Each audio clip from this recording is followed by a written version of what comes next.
My name's Sharon Ward. I'm the director of the Pennsylvania Budget and Policy Center, and we're very happy to have you with us today. Thanks for joining us. This is our second webinar on property taxes this fall. Last month, we took an in-depth look at the legislation that has been introduced in Pennsylvania that would eliminate all school property taxes, House Bill and Senate Bill 76.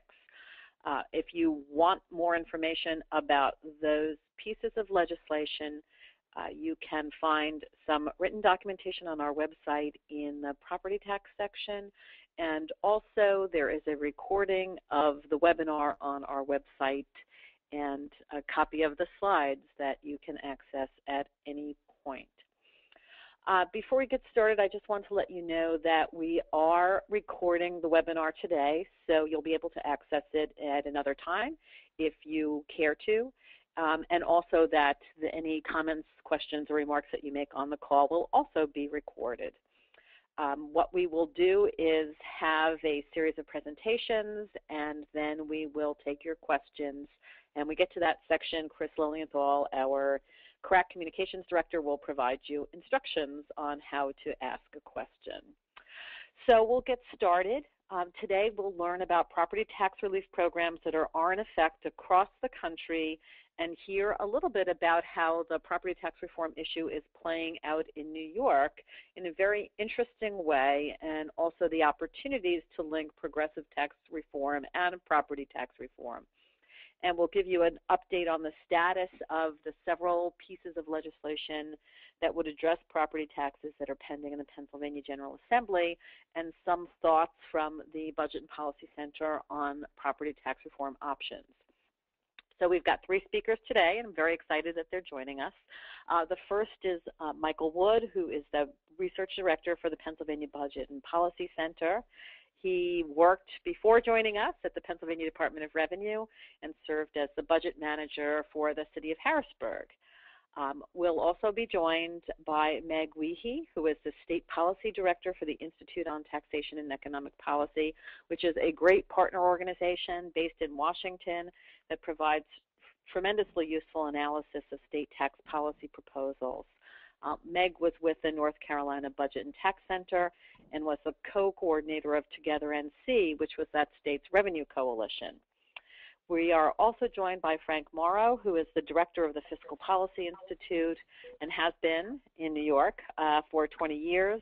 He served as the deputy director of the Rockefeller Institute of Public Policy and was secretary of the Assembly Ways and Means Committee and headed a policy research group in the New York State Assembly. So we've got three terrific and experienced speakers for you today. So at this point, I'll turn it over to Mike Wood, who will begin the presentation. Mike? Hey, thank you very much, Sharon.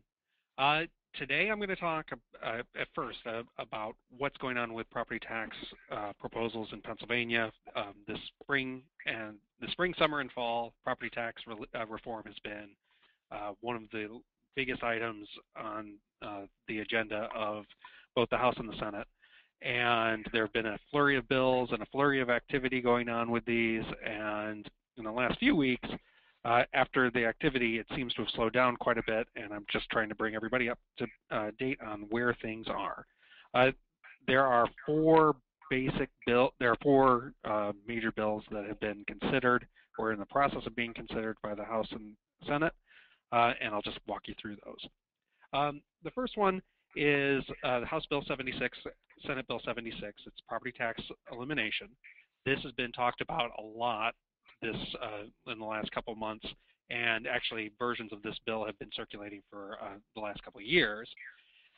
What this plan does is it eliminates school property taxes completely, not just for homeowners, but for everyone. And it just gets rid of them entirely. It replaces them with with state collected tax revenue from an increase in the state's personal income tax rate, an expansion of the sales tax base, and an increase in the sales tax rate.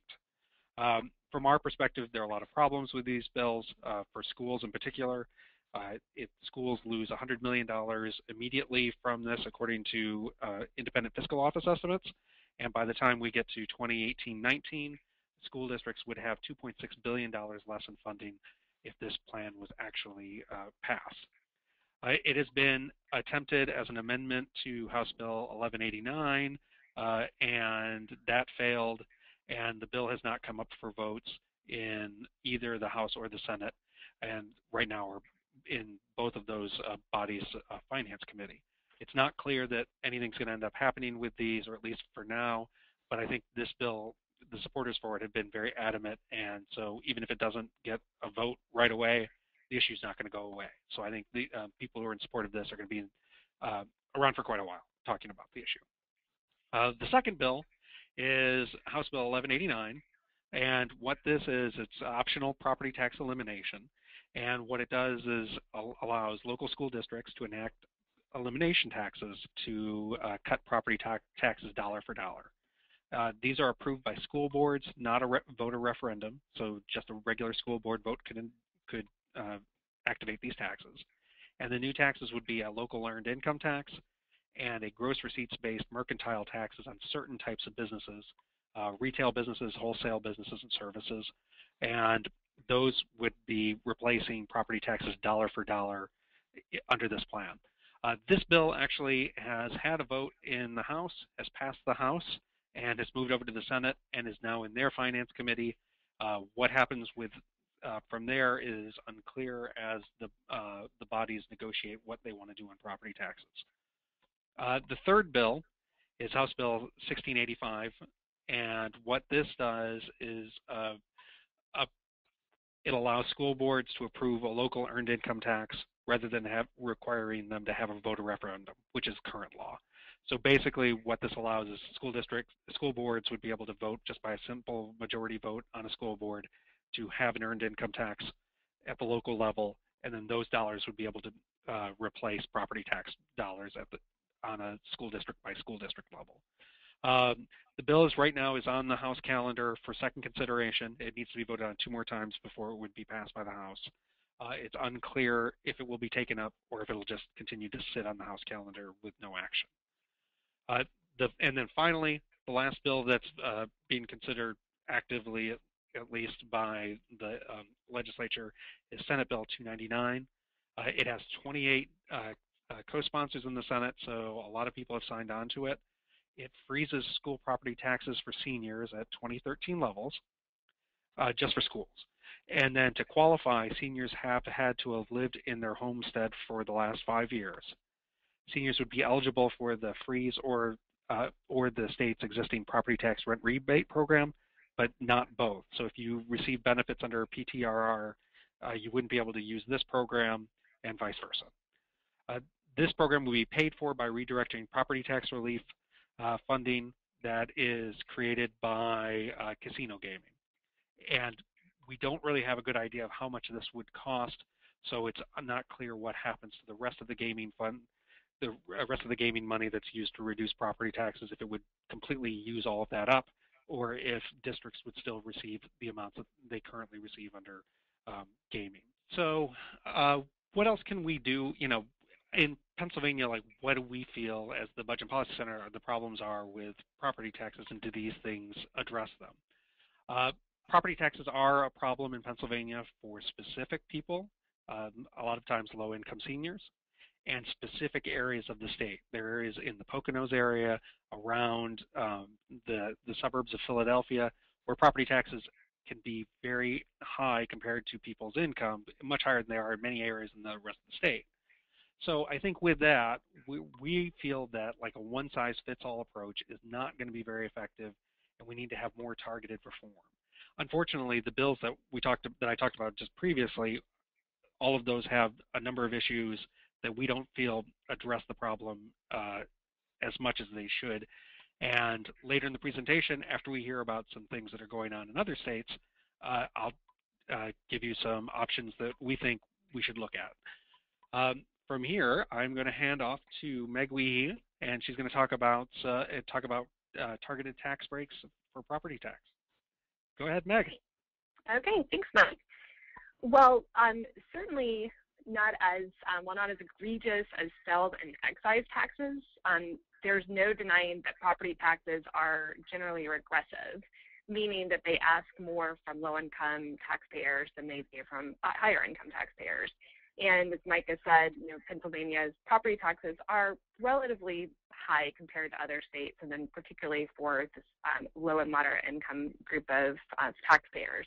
In a recent study that ITEP conducted looking at the distribution of state and local tax systems, we found that the poorest non-elderly 20% of taxpayers, so those are folks with income of less than $19,000, pay close to 4% of their income in property taxes, while the top 1% pay only 1.8%. And the chief reason for that is that property taxes are based on home values rather than on income levels. And home values do not always vary directly with those income levels. It's common, for example, for a middle-income family to own a home valued at somewhere to 2 to 3 times their annual income, but wealthier taxpayers are less likely to own homes worth that much relative to their income levels. Lawmakers, like yours in Pennsylvania, will often use the imagery of residents being taxed out of their homes as a reason to enact broad property tax cuts that are by no means targeted to those vulnerable individuals for whom this possibility is actually real. The state approaches to reducing property taxes vary widely in their methods as well as in their quality. And unfortunately, the trend in some states like yours has been in favor of blunt, poorly targeted tax relief rather than towards more carefully targeted policies that can help those in need without requiring large cuts in government services. I should note that the last state that had an attempt to eliminate property taxes as their sort of broad attempt at reducing as their way of cutting property taxes was North Dakota, which took it to the ballot 2 years ago, and voters widely rejected that proposal. The good news is that there are options available and used in numerous states to deliver targeted and fiscally responsible property reductions to those who are most in need. I'll explain in detail the best option, which is called a property tax circuit breaker, and touch on a few other options, including homestead exemptions, in just a bit. But I wanted to start with just a general discussion of best practices for designing and thinking about any type of property tax relief program. So the first thing to consider is there are 2 general approaches to reducing property taxes.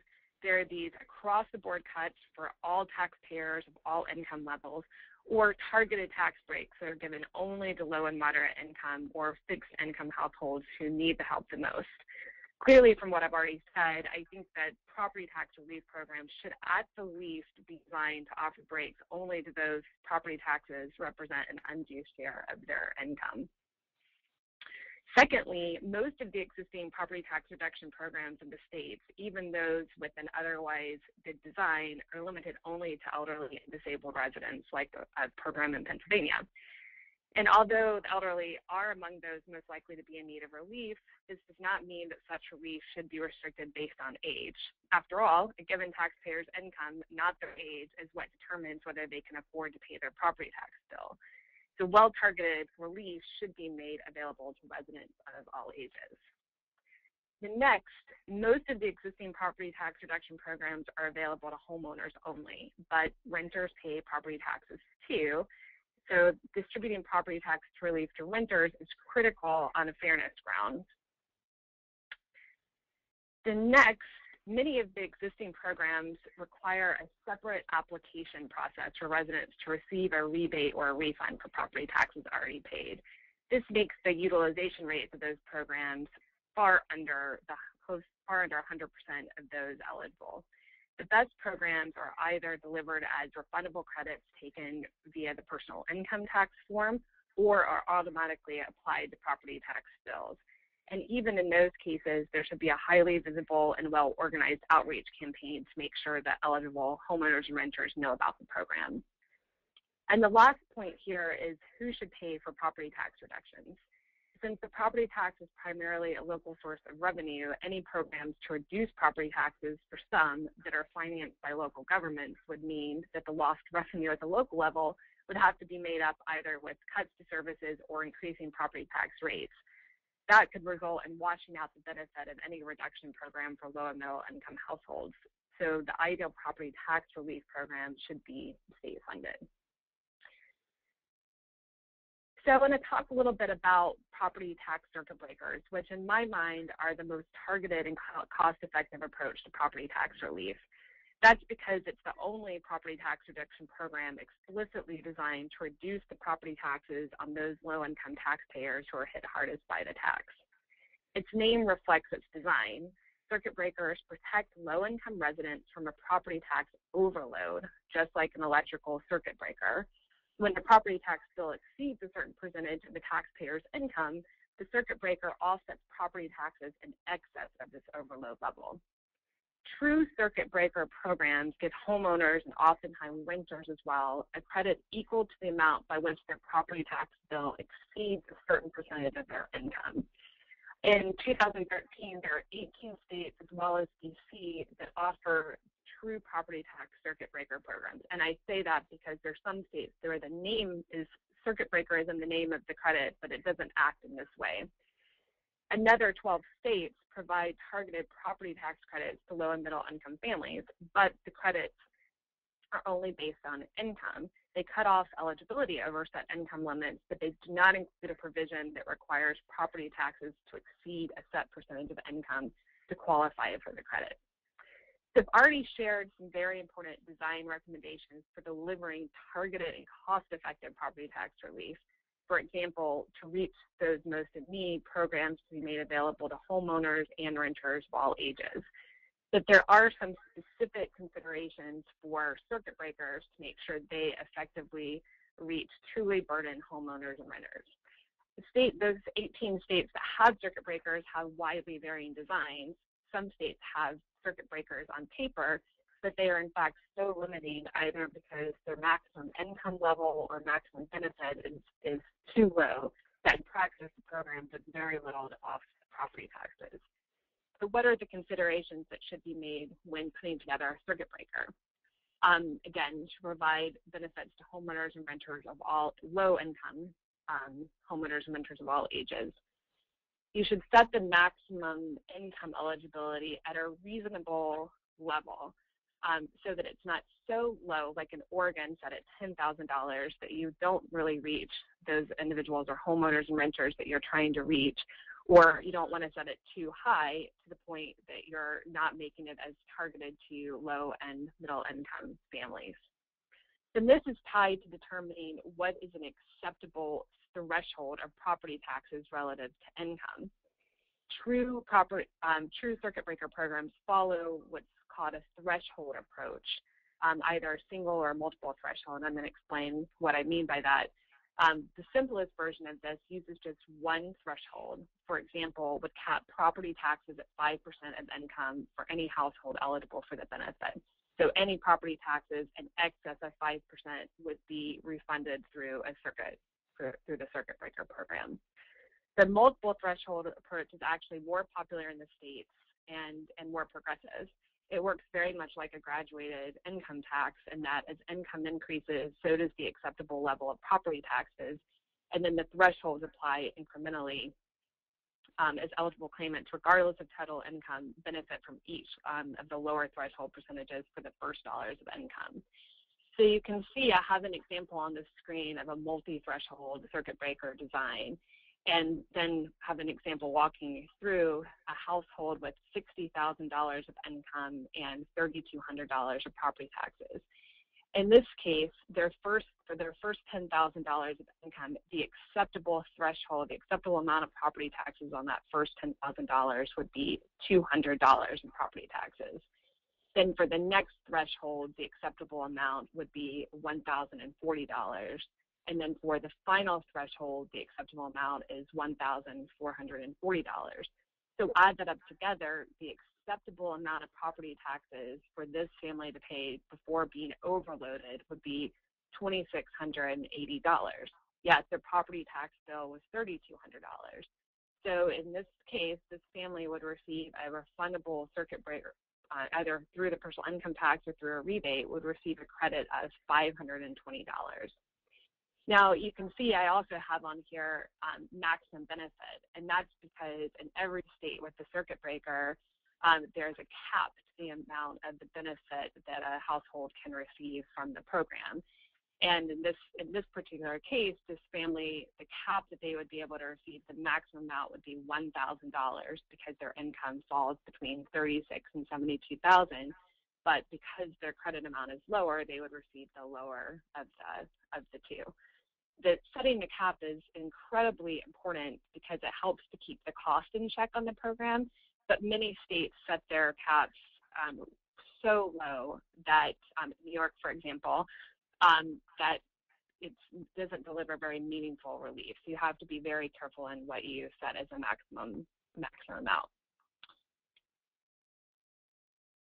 Now, just like I said on those first kind of walking through general approaches to property tax relief with the circuit breaker program, it is very important to think about how you would deliver this benefit. And by far, the best way to deliver a circuit breaker benefit is either as a refundable credit on personal income tax form or by directly reducing property tax bills versus having a separate application process, which can work as long as the state is committed to having a very well-funded and aggressive outreach to make sure that those who are eligible actually apply and receive the credit. So which states offer circuit breakers or circuit breaker-like property tax credits, and who's doing the best job with the credits? I have here a list you can see, and those shaded in gray are the states that have this true circuit breaker design. All of the other states offer something that's based or limited and means tested to only folks who are low or moderate income, but don't have that additional step that ties the income to property taxes paid. And as you know, Pennsylvania has a program called Property Tax and Rent Rebate Program that is available to low-income older adults and disabled residents 18 and over.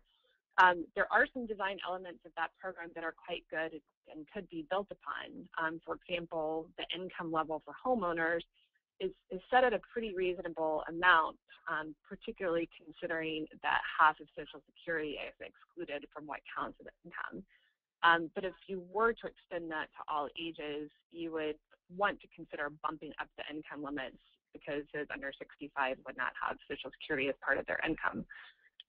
But then there are some issues with it.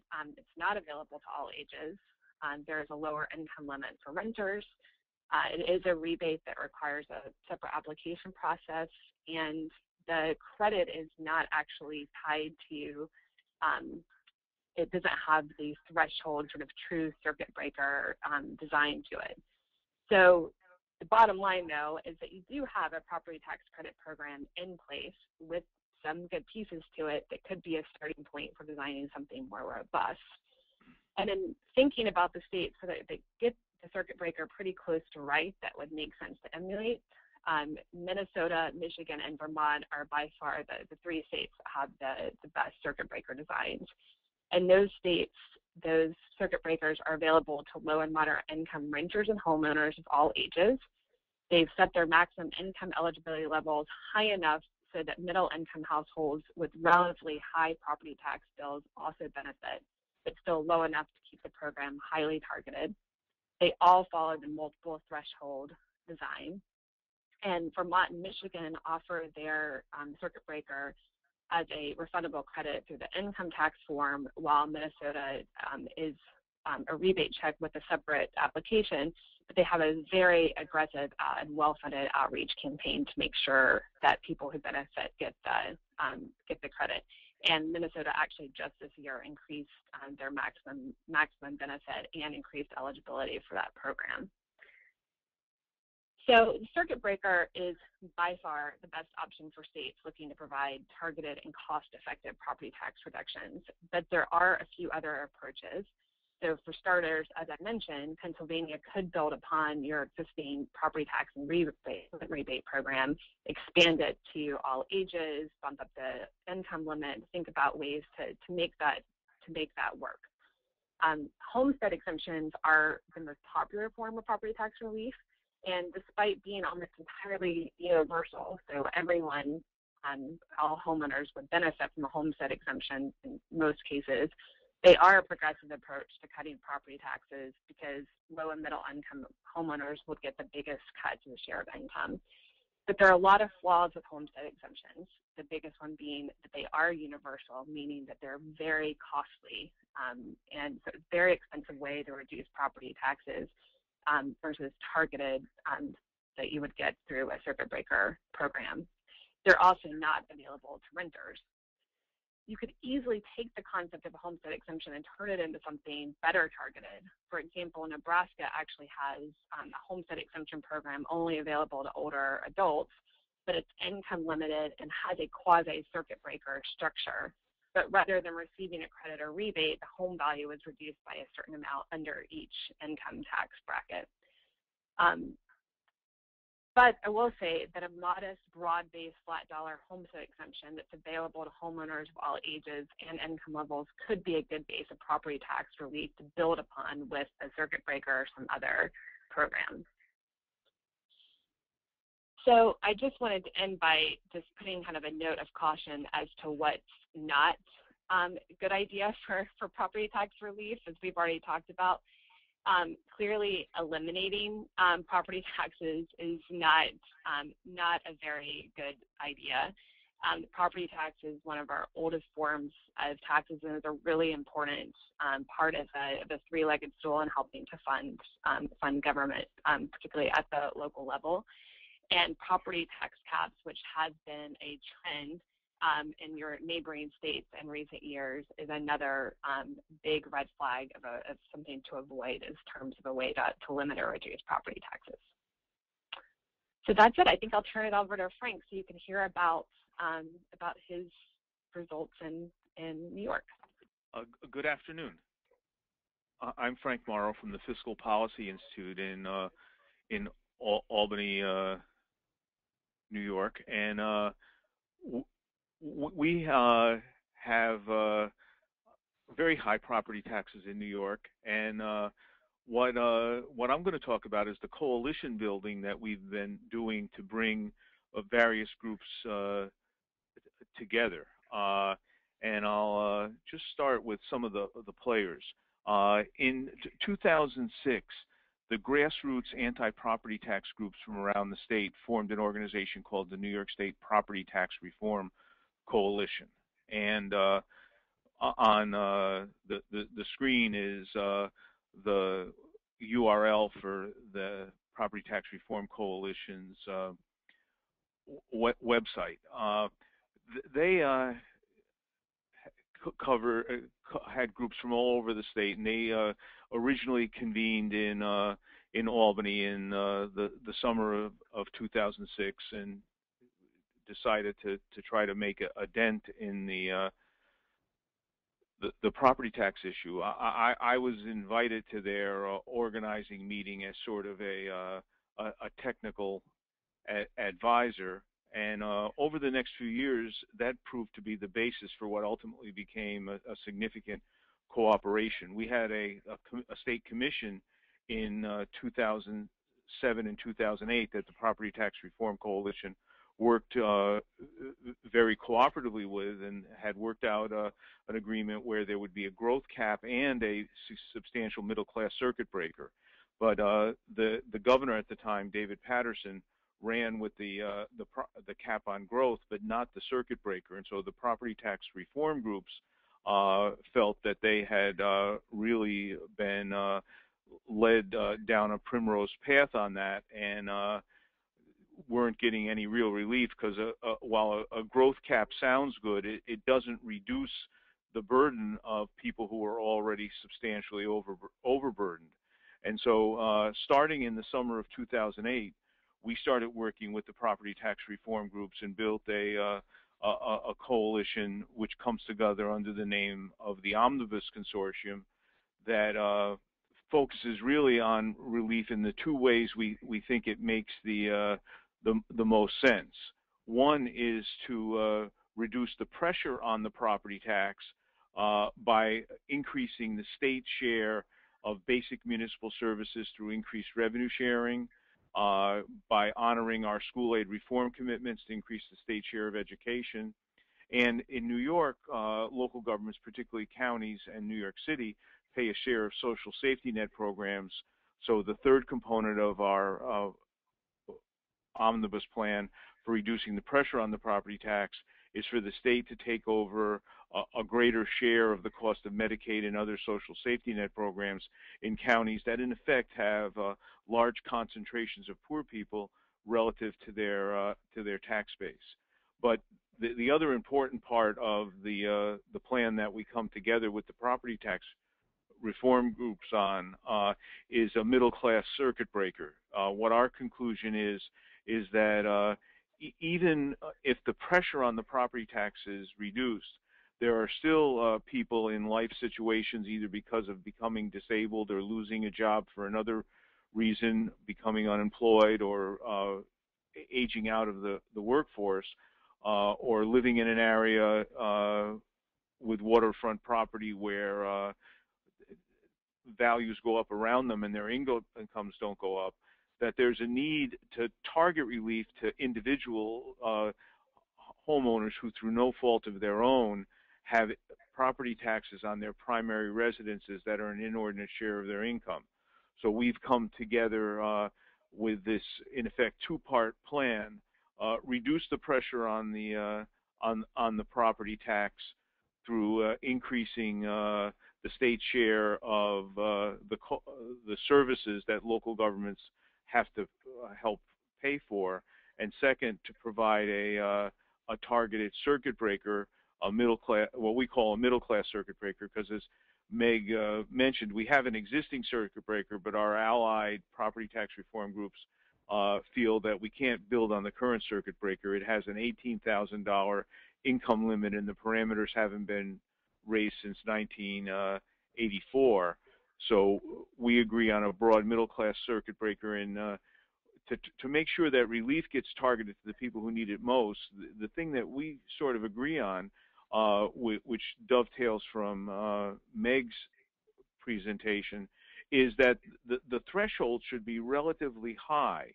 What we found with some of the proposals that legislators have made, if the threshold is low, if it's something like 2 or 3 or 4%, you bring in almost all homeowners in the state, and you can't, for a reasonable amount of money, provide meaningful relief to those people. So we feel that the threshold has to be relatively high so that within the dollar constraints of the money you have available, you can provide meaningful relief to the people who are most overburdened. We've also agreed to oppose proposals that have regional income scales. Some of our legislators will say, well, people in the New York City suburbs have higher incomes on average, so the income threshold should be higher. Our conclusion is they already have high property tax bills. They're going to qualify very well for relief under this program, and they'll get a greater share of relief relative to their share of property taxes because they do have that overburden. So we feel that the income threshold should be the same for the entire state, and we've also compared to some of both to the existing circuit breaker and to some of the proposals, eliminated what tax people call notch effects, where it might be 4% up to 60,000 and 5% between 60 and 100,000, but not doing it in a graduated rate way. So we found that our existing circuit breaker and a lot of bills have a blunt instrument in that regard. We also have, rather than having age differentiation, have supported a 5-year residency requirement in your home to prevent sort of the moral hazard or the possibility of the moral hazard of, because of the circuit breaker program, a family buying a house that's outside of their means to support. So part of our concern about people who are overburdened by property taxes through no fault of their own has led us to support a residency requirement. I think the most important thing about our experience is grassroots property tax groups have come together with advocates of tax fairness to say that property tax reform really can and should be progressive tax reform. that a circuit breaker should be paid for with progressive income taxes, not with other regressive taxes. So we've had a pleasant experience working with the grassroots property tax groups, and through a consensus building process have developed this plan that we've been able to remain aligned on since 2008, and we're right now dealing with a couple of tax reform commissions which have opened a new opportunity for us to advance our idea. We'll have questions later, but for right now, we're going to hear some sensible property tax reform options for Pennsylvania from Michael Wood of the Pennsylvania Budget and Policy Center. Hey, thanks a lot, Frank. That was really helpful. Here at the Budget and Policy Center, we've been looking at the issue, and we have come up with 4 basic ways that we can have some sensible property tax relief in Pennsylvania in a progressive way. The first one is to increase the state share of public school funding. State government in Pennsylvania pays a lower share of public school costs than in most states in the United States. By increasing the amount of state funding for schools, we can make our schools less reliant on local funding, and right now we have a system where many school districts are very highly reliant on local funding, mostly from property taxes. So if we can increase state funding, we can make schools less reliant on property taxes. The current system creates a system of haves and have-nots.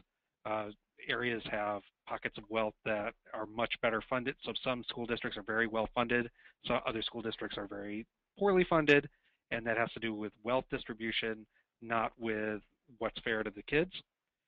And more state funding can make a real difference in our schools and help our students and also help our taxpayers at the same time. The second option is making some reforms to our existing property tax rent rebate program. Meg talked about our program a little bit. It offers relief to about 600,000 seniors and other vulnerable citizens with a small rebate check that ranges in the base program from between $250 to $650 per household. It focuses the benefit in what lawmakers feel are the areas with the most need at this time. Homeowners with incomes of $35,000 or less, renters with incomes of $15,000 or less. So you have to be, really low income to qualify for this program, generally speaking. The program is funded out of our lottery and gaming revenue and costs about $286 million a year in the last fiscal year. We could expand this program that could either in a number of different ways by either increasing the amount of the checks that people receive under the same eligibility guidelines, or you could expand the income levels that people can qualify, or some combination of both. And I think we would be in favor of that. A third way that Pennsylvania can really make some real differences in our property tax system is by fixing our assessment system. We don't really have one system of property taxes in Pennsylvania. We have 67 because it's all based at the county level, and every county does it a little bit differently. Some counties haven't reassessed property since the Eisenhower administration, and others have reassessed properties every 3 years. So in some counties, property values are very closely related to what market values are, and in other counties, they have very little relation to what what the real values of properties are. And I think that's one of the areas that creates a lot of unfairness in the system, where you have two people next to each other, two houses next to each other, one that's assessed at one rate and one that's assessed at a very different rate, even though the houses, even on the open market, would sell for basically the same dollar amount. That's one level of unfairness that I think really makes people angry, and having the assessment system fixed could help with that. And we propose fixing the assessment system by having the state become much more involved. A number of other states do this. Maryland does this in particular, where the state itself has a property tax assessment office, and they do the assessments and pay for the assessments. So the function goes from being a county function up to being a state function, and then the state can do it on a much more regular basis and take out some of the local politics aspects of the assessment process. And again, that's going to require some state funding to be able to do something like this. And then finally, Obviously, I think we're very in favor of enacting a real circuit breaker, as Meg and Frank both talked about. I think it could be something that we could do that could really help low-income Pennsylvanians be able to afford their property taxes, and even help middle-class families that are in very high tax areas, which we do have pockets of in the state. And that would be a lot more cost-effective than doing some sort of massive, like completely eliminate property taxes and move to something else. So from that, I think that's kind of where we are with that, and I think we're going to hand it off to Chris, and he's going to take questions and answers, take questions from people, and hopefully we can provide some answers. Hi, good afternoon, everybody. This is Chris Lilienthal with the Pennsylvania Budget and Policy Center, and I'm going to moderate the question and answer session here. There's two ways for you to ask a question on the control panel, the GoToWebinar control panel on your screen. You should see an icon that looks like a hand with an up arrow. If you click on that, you will be able to raise your hand, and we can acknowledge you, unmute your line, and give you an opportunity to ask your question. You can also submit written questions through the GoToWebinar control panel, and it looks like at least a few people have already done this. So two ways to ask questions. So you can either click the icon with the hand in the up arrow to raise your hand, or submit a written question. The first question we have is regarding House Bill 76. The question goes, the Independent Fiscal Office projected a loss for 2018-19 predicated on the extension of past PT collection rate and projected into the future. The question is, why would that be the standard, especially when the past compounded rate of 10 years was, I believe, 144% versus 60%? In the CPI over those same years? Where does the empirical evidence show that we are spending too much and getting back too little? A bit of a technical question there. I don't know, Mike, if you're able to field that, or if we can get back to him offline. From what I understood about the way that the Independent Fiscal Office forecasted the property taxes going into the future was they were trying to look at what expenses, what normal growth has been within the school districts for providing class education, and then also trying to address the issue of increased pension costs, which is something that's going to be increasing very dramatically over the next few years. With that, property taxes and state funding are going to be used to help fill that gap and be able to pay for those pension benefits. And what their analysis was looked at was, over time, how does that compare? What do they need to fund versus where are we in terms of what would the property tax elimination bill as currently written fund? And the property tax elimination bill didn't have any kind of mechanism or anything like that to acknowledge that there are going to be increasing pension costs that we know about and have to be paid for one way or the other in that bill. The way it was limited was it locked in funding at the 13-14 level, and then it increased by what they call a cost of living factor, which was the lower of inflation or sales tax growth. So at most, it's going to be able to increase by the lesser of those two. And during the projection period that the IFO looked at, they thought it would be the consumer prices, which was about around 2% a year is what the growth rate would be. So the gap ends up coming from not being able to pay for mostly the pension costs as those escalate with that small increase compared to what's happened historically. Okay, we have another question about circuit breakers. This question probably best directed toward Meg. Have states with circuit breakers also enacted limits on the ability of local districts to raise tax rates or to increase expenditures? Yeah, yes.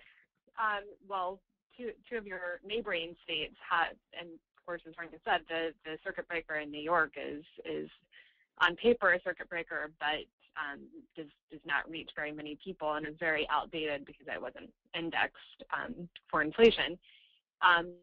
So that certainly would be a state that has in recent years tried to put limits on on what local governments can do in terms of raising property taxes, and in New Jersey as well, very recently put somewhat of a cap on property taxes and restrictions on what local governments could raise. But for the most part, no, I would say no. Just a perfect example of that is Minnesota, one of the states that has a very strong state-funded circuit breaker program that was just enhanced this year as part of a larger tax reform package. There actually has been, in some recent weeks, some press there about the fact that property taxes still seem to be kind of going up, because they also, as Frank was talking about in New York, part of that reform package was they added 2 upper income tax brackets. So they used some progressive tax changes through the income tax to help fund some of these property tax reductions. But Minnesota still has an ability for voters to go to the ballot to make a decision about whether or not they want to increase their school tax levies, particularly, and that's what happened this past November. So really, I mean, the 2 that come to mind right away are maybe New York and New Jersey, but otherwise, the states that I think that have some of the strongest circuit breaker programs have not really put limits on what local governments can do in terms of raising property taxes. Okay, thanks, Meg. We have Joanne Tostavasi on the line, and she has raised her hand. You're unmuted, Joanne. Go ahead and ask your question. I have 2 questions. Looking at the current makeup of our General Assembly and those bills that you mentioned at the very beginning, Michael, are any of these bills possible to be amended, to be improved to the point, to some of the ideas that were presented as positives? And if so, which ones, and how might that work? And then the second question is, in previous sessions, there have been bills that have been presented to turn over towards assessment, statewide assessments, but they all stalled. What's the stance of that kind of thing in the current assembly? Generally speaking, I would say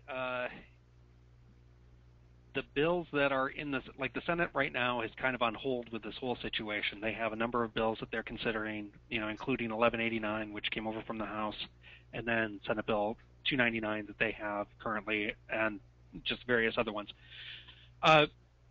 They may be able to be amended to have some of these more positive aspects added to them.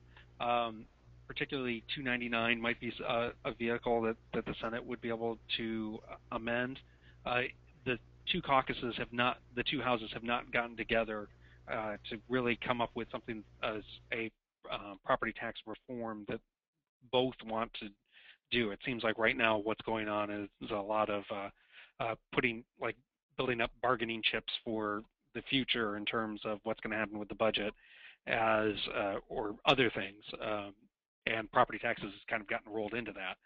So I think certainly talking with legislators that have bills or in committees that are considering these bills, both the finance committees in both the House and the Senate have seen a number of these bills, and talking to lawmakers in both of those committees about adding amendments to them, certainly could be something that would be effective in at least getting the options out there and having people talk about them. It's really unclear right now what's actually going to happen on these, if there's going to be any action, or if the House is going to do something and the Senate's going to do something. They both said that they did something and nothing happens overall. That's really unclear at this point, and I think that going into the budget, that's still going to be probably something that's still going on. I really doubt anything's going to happen between now and then. And then once that happens, it's an election year coming up, so people might want to get something done that it would be a good opportunity if there are plans out there that we could make them better than what they currently are, which probably wouldn't be very hard because most of them aren't particularly good. In terms of the assessment reform, that has, just as you said, there have been bills that have been put out there before, and they've gotten just bogged down in the General Assembly. This session, there haven't been as many bills about assessment reform, but if we could do something, I think what we're going to be working towards over the next few months is trying to get, that some agreement about what kind of property tax relief and reform we can do. And if we can link these things together where where everything's not in its own individual silo and maybe more of a bigger complete package, because no matter what we're going to end up doing on this, it's probably going to end up requiring additional state funding. So those things are going to have to be all put together. I don't think that there's a completely local solution that can solve these problems. So with that, it's probably going to get rolled into budget negotiations. So I think that that's probably where our best bet for making some progress on this lies. Okay, thank you for your question, Joanne. We have a few more written questions. One is more of an observation I just want to pass on, and the observation is that property taxes is a reliable source of funding. There's no other source that is as dependable. How could school districts do a budget without a predictable source of income? So more of an observation than a question, but I'll pass that on. One question for Mike: have any bills been drafted in the PA legislature that incorporate your proposals for tax reform? We've had some amendments to bills that are out there that we've done some slight changes to. We don't have any bills specifically addressing this, and I think that's something we're going to work on in the next few months. Okay, we have two questions along the same lines, and that is a constitutional question. Pennsylvania's Constitution has a uniformity clause that requires taxes to be uniform.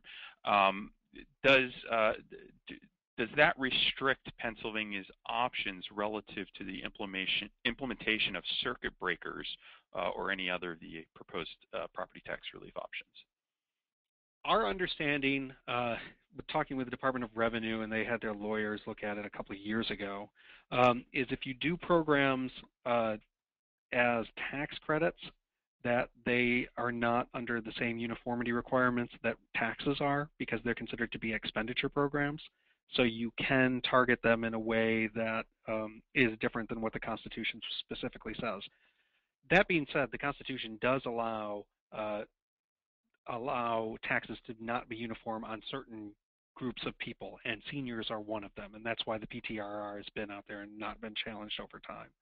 So, you know, theoretically, it could end up being an issue, but we don't think that it really is right now. But again, you know, certainly with seniors, we could do that. Okay, we have one final question, and it is regarding the option of increased state funding. And the question is, isn't that another form of taxation, since the state does not generate income other than from taxes and fees? So if Mike or Sharon might want to address why increased state funding would be a better option. Sure, I can address that. You know, I think that certainly if you end up increasing state funding for it, you're going to have to pay for it somehow. And the way that we would like to see it be paid for is by, you know, most likely increasing the state's personal income tax, whether it be across the board, or what another option is to have higher tax rate on certain classes of income, unearned income in particular, that would be constitutional and would raise significant amount of money from all of the state and even people outside of the state that do business here. That way, that would be able to generate, like, a small increase in the state's personal income tax rate can generate significant amount of revenue, like a percent increase, for example, is about $4 billion that could raise. $4 billion could go a long ways towards changing the way we fund schools and really help drive more state dollars to schools. So yeah, that's kind of the way we're looking at it at this point. Okay, so that concludes our questions for today. If we pass it back to Sharon to wrap up. Sure. Thanks a lot, Chris. Thanks very much to our speakers. You did a terrific job walking us through some really practical options for property taxes, and also some interesting thoughts about how the values and interests of people who are interested in property tax reform and those who are interested in appropriate and stable funding for schools could come together. And we will be pursuing those in the weeks to come. I just want to point out that we have a couple of other webinars that are scheduled. Our next webinar is on education. We will be talking a little bit about proposals to adequately fund public education in Pennsylvania that are floating around, and that is on December 12th. And then for your holiday enjoyment, we have planned a webinar on Friday, December 20th. At that time, we believe we will have heard from the Budget Secretary, Charles Zogby, with the mid-year budget briefing, which will give us more insight into what the administration expects will be the economic conditions in 2014-15 and what we are likely to see coming in the budget in February. So again, the 12th is a Thursday and the 20th is a Friday. Both of those webinars are at noon. So thanks again for joining us. Please visit our website, and you can send us an email if you've got any topics that you'd like to see us covered as we prepare our webinar series for 2014. So thanks again, and have a great weekend.